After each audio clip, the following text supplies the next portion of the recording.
Now, football fans will know that there was much talk about a Super League, a proposed Super League last year. And in fact, 12 clubs had agreed to join it.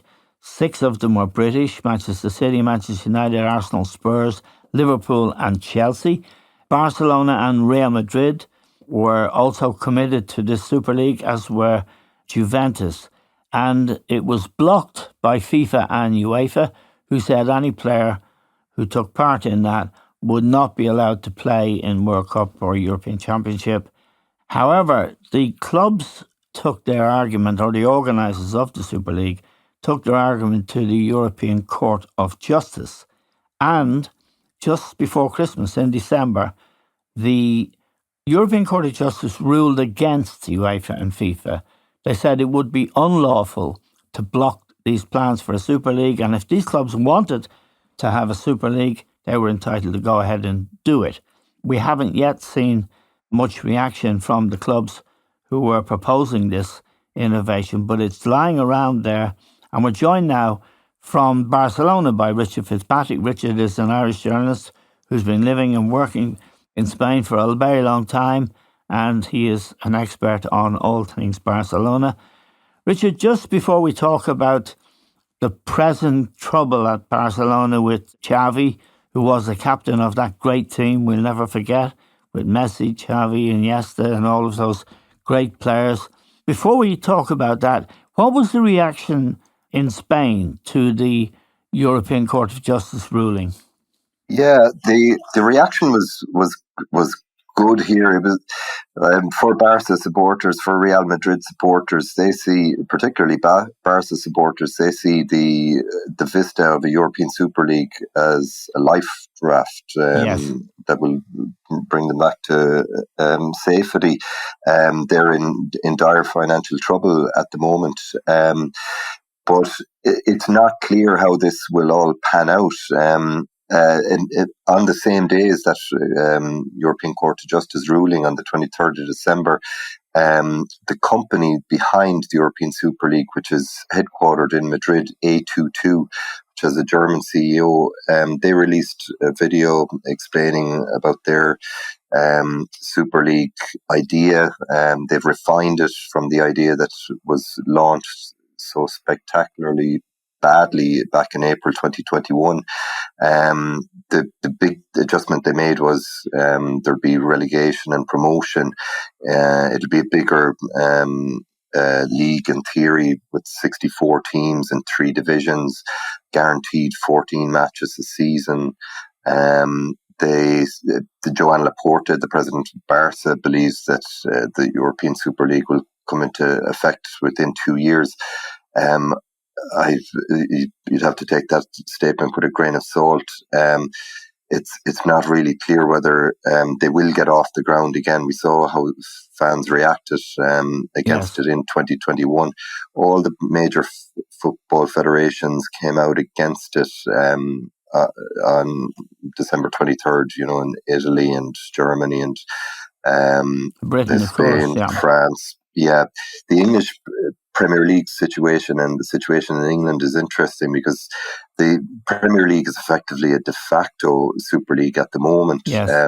So people are wondering, is it in their interests? But there's war within a war at the Premier League. The big clubs still effectively want a Super League. They're tired, or they don't want to be playing Sheffield United and Burnley and Bournemouth. They want to be playing the big guns in Europe. We saw that with Project Big Picture that came out a few years ago, 2020, devised by Man United and Liverpool. They were pushing to, and they want to do this all the time. The big English clubs is pull the Premier League back to 16 or 18 clubs and give themselves more time to play lucrative friendlies and big money games in Europe. So there's a lot of tension. And the present programme, Richard, with the Carabao Cup, for example, the FA Cup, the Europa League, the present programme in England is killing players. Every club virtually in the Premier League has an injury crisis now. They're playing matches every 3 days. It's ludicrous. It's been run to suit television companies who want football on the screen all the time, but it is killing players. And as you say, the Premier League is a Super League of its own, but there would be, for the players in particular, to cut down on the number of competitions they're in and the number of games they play. And I don't think most of them, well, they wouldn't be stopped from playing for their country now because that has been ruled illegal by the Court of Justice. Yeah, and it's going the other way.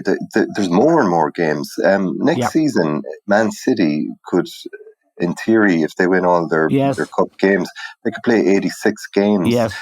So you mentioned the injury crisis. Like just one small case, Xavi, he's the engine of Barca's team this year. An amazing player. He's 19. He's already played 25 times for England.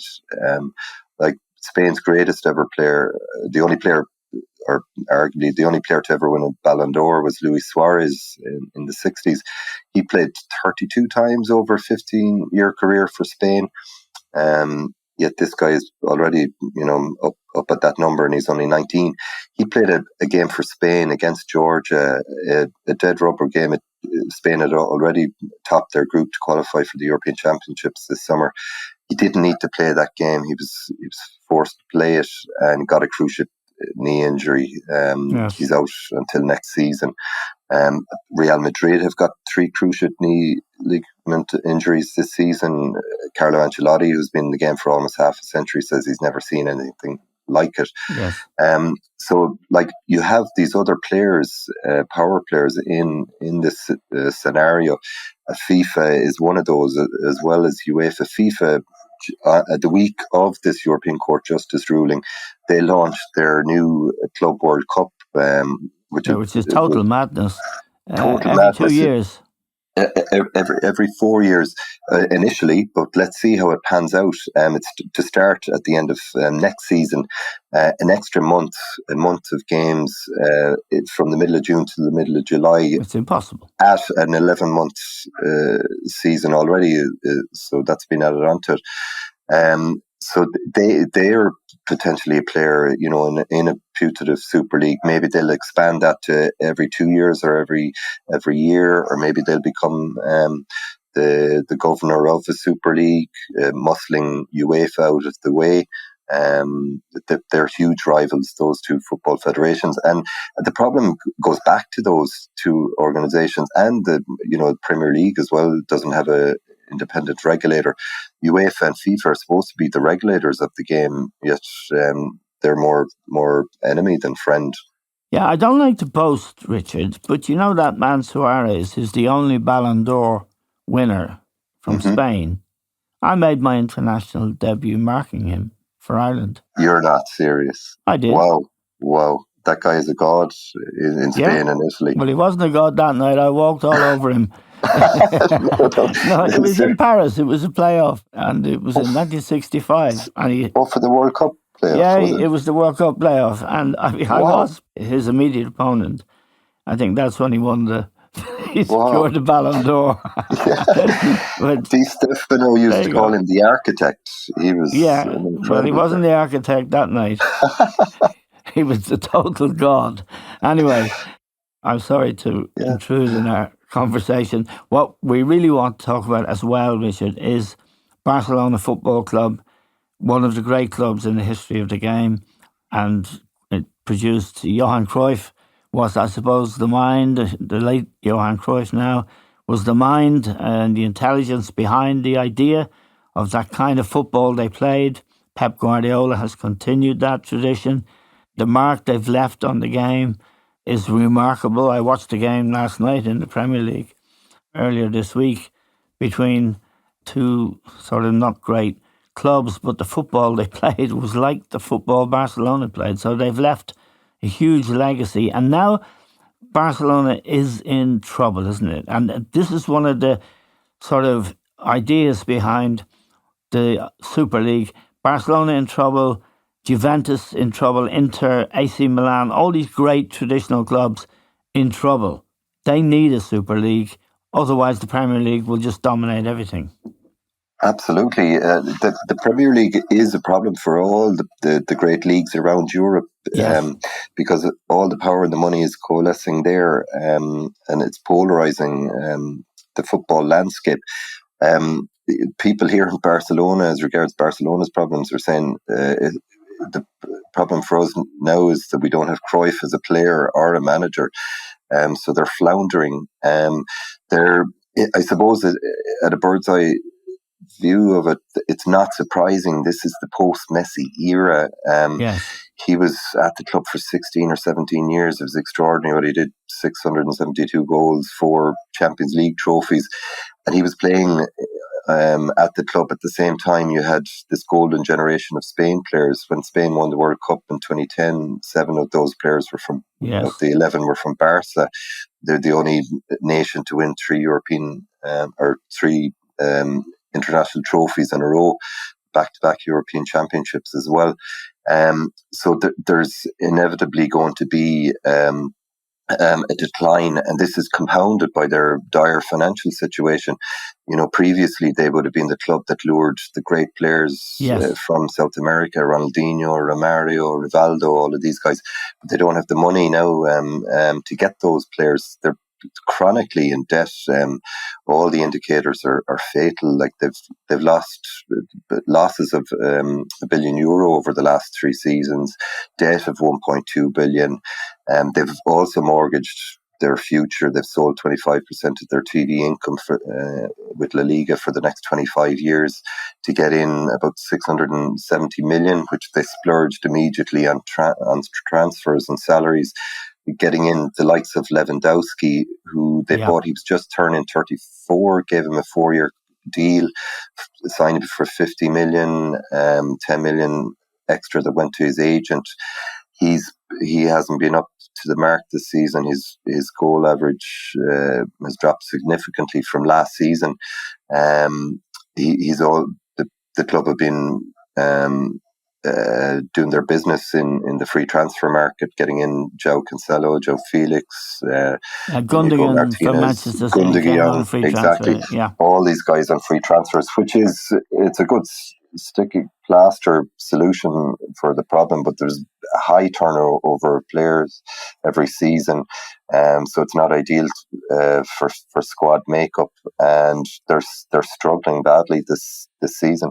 Now Xavi is a legend for what he achieved as a player and the leader of that team, and all the signs that we can see from this distance is that he is also a strong character, Richard. He hasn't been able to succeed really at Barcelona, and obviously the problem that they have recruiting players. You have to give a 4-year contract to a 34-year-old centre forward, however good he used to be, is not the ideal way to do it. So he's under pressure now to survive, and he hasn't had the time or indeed the backing to build a real side, has he? No, the backing, Eamon, is the key thing you mentioned there. It's as we kind of suggest, it's a very difficult club to manage, and the stress in the organisation is constant hysteria. Frank Rijkaard, when he could call on Ronaldinho, Messi and Samuel Eto'o, described managing Barca as being like in the electric chair. The pressure is just intense every day. You've got 2 newspapers and radio stations, TV stations hammering you. So he's got that internal problem, a phrase coined by Johan Cruyff for the environment around Barcelona, of ex-directors, ex-presidents and the press and ex-players putting pressure on the manager, the coach, and he's always the fall guy. He's the first guy to get sacked. You can't sack the players. The president will always use him as the coach as a buffer, axe him first of all to protect himself. But to go back to what you mentioned there, he doesn't have the backing. This is his biggest problem, Xavi. The president of Barca is a guy called Joan Laporta. He was re-elected in 2021 after being very successful from 2003 to 2010.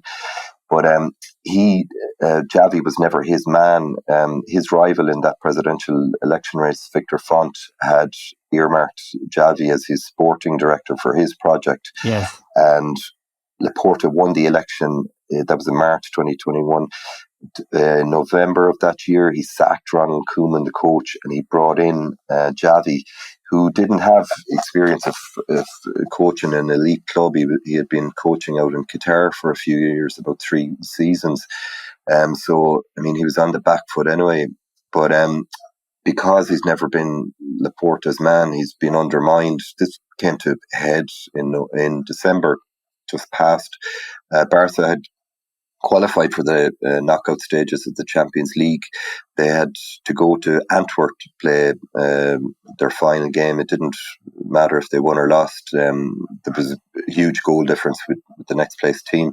So they'd get that top spot in the group regardless. Xavi decided to rest three players, senior players, including Lewandowski.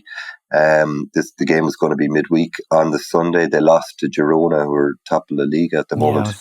They lost to them 4-2, and Laporta stormed in. He said, "Oh, these guys need to play during the week." Lewandowski was forced to travel to play the game against Antwerp, started, didn't score, was substituted, completely undermining Xavi's authority. You know what it's like in a dressing room. Of course, yeah, no, there's no way back from that really for a coach. Yeah, yes. So he, just to conclude on Xavi, I mean, he's given an ultimatum himself in the last week, saying that if Barca don't win a trophy this season, he's going to resign. He had won the league title by 10 points last season, but Barca's financial situation means they don't have the money to get in an elite coach again. The coach of the B team, Rafa Marquez, a former player, is not doing the business as a B team coach, so they'll be in trouble trying to find a replacement.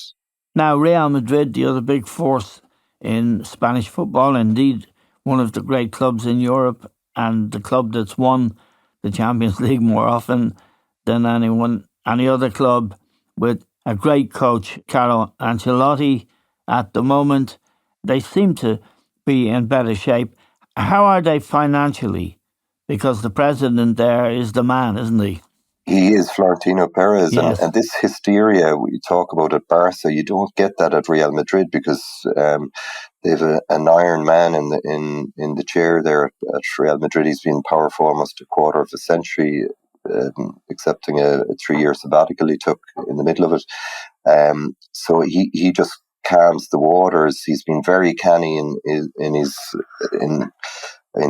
managing the finances of the club.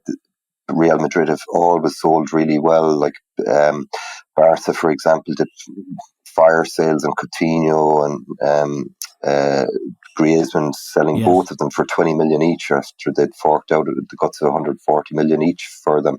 And Dembélé as well went for 25 million. They bought him for 140 million.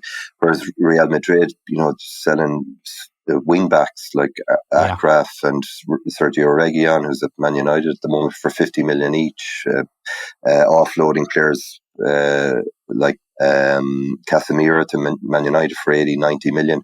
So he's done well with his finances, Florentino Perez. And he has, I think Carlo Ancelotti is probably the greatest manager of all time, the greatest coach of all time, in my view, and he has delivered big time for Madrid, hasn't he?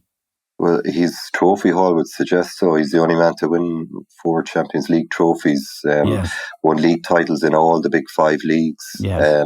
He just got a contract renewal until 2026 at Real Madrid. Real Madrid have a habit of sacking their coaches regularly, even if they win the Champions League. Yeah, which they've done a few times. So there was talk he was going to take over at Brazil for the next World Cup, but he's staying put. Florentino wants a bit of just consistency at the club. They're an interesting case. They're a point behind Girona. They've a game in hand. They're 7 points ahead of Barca. So they look in good shape to win the league title again. They can be electric. They've been amazing at stages during the season. They crushed Barca in the Super Cup final. I saw that, man. 10 days ago. They've got this nuclear threat in Vinicius. He scored a hat-trick that day. Jude Bellingham has been extraordinary this season. He's still only 20 and he's scoring almost a goal a game from midfield. Nobody has seen this before in La Liga, even back to the days of Di Stefano. He's been prolific. So they're really dangerous, but they're vulnerable at the back. They've lost their two best defenders, David Alaba and Eder Militao, to cruciate knee ligament injuries. They've also lost Thibaut Courtois, who's probably been the best goalkeeper in the world for the last 3 or 4 seasons, also to cruciate. So they've been rotating their keeper, Kepa, you remember from Chelsea, he's on loan there, and Lunin, the reserve keeper. So they're a bit vulnerable at the back. You wouldn't want to face them in Europe, is what I would say. But if they get more injuries at the back, they're in trouble. Now, the question that arises with both Barcelona and Real Madrid, the Super League. Would Perez want a Super League? They signed up initially for it. Now that this European Court of Justice ruling has found in favour of the clubs and against the associations, would Real Madrid still be up for it? It seems, as you say, Richard, obvious that Barcelona would almost need it to survive and make some proper money from a television deal. What about Real? Oh, Real Madrid even more so. Florentino Perez was the chairman of that breakaway movement back in 2021. So he's really gung-ho for it. He realises it's the only game in town for Real Madrid and those other big clubs on the continent, because the Premier League is just pulling away season after season. Yes, it is. As you pointed out, and I pointed out earlier, it isn't just Spain, it's Italy.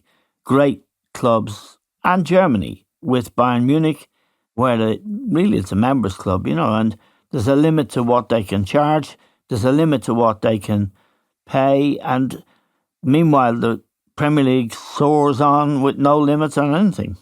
Yeah, and it's not as if the Premier League is well run. 18 of the 20 clubs in the Premier League post losses every week.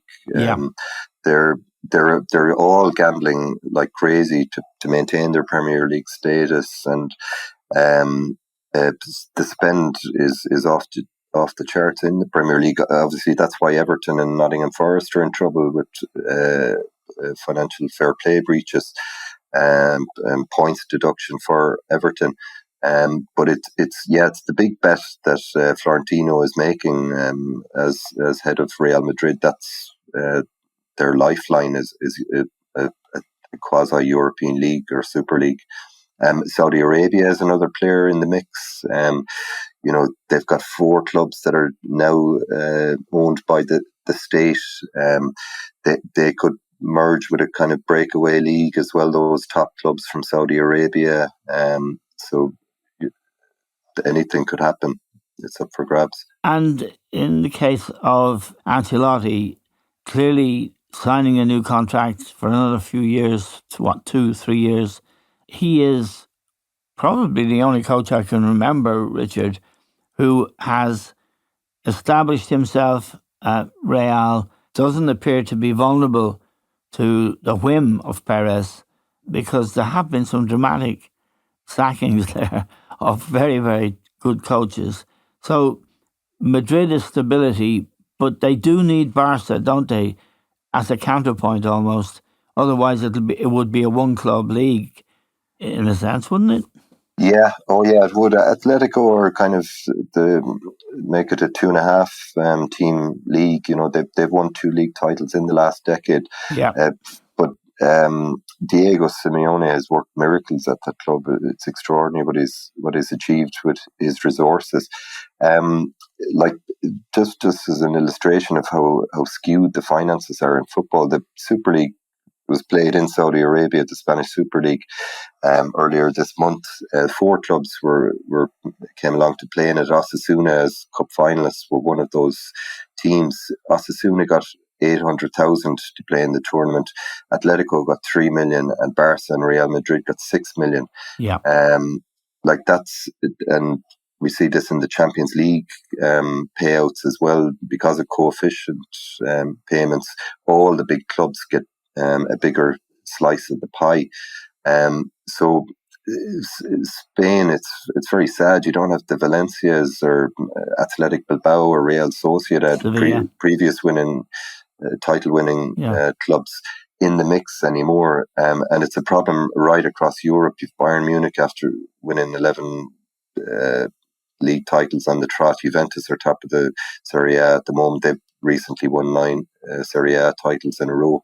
So the rich are getting richer in the leagues, and that's why there's an inevitability about this European Super League project, whether it's run by A22 Florentino Perez Real Madrid's system, or whether FIFA comes in as the overlord of it, or whether UEFA survives and we continue on with this bloated Champions League that has now moved from 124 games to 189 games. Yeah, it's crazy. Yeah. Okay, Richard, it's good to talk to you, and we appreciate it very much indeed. Richard Fitzpatrick is the oracle when it comes to Spanish football, and I can only imagine what Xavi wakes up to every morning. How many papers in Barcelona every day? 2, the pumping devoted to Barca, okay. 16 pages on each of them every day, just on that club alone. Yeah, we could do with that kind of scrutiny, all of us. Anyway, we're very grateful to you, Richard. Richard is an outstanding journalist, and we love to go to him to find out what's happening in Spain, even when the news, as it is today, is a little sad when you think of the great Barcelona teams and the legacy they left for the rest of the game. We're grateful to Richard, to all of you for listening.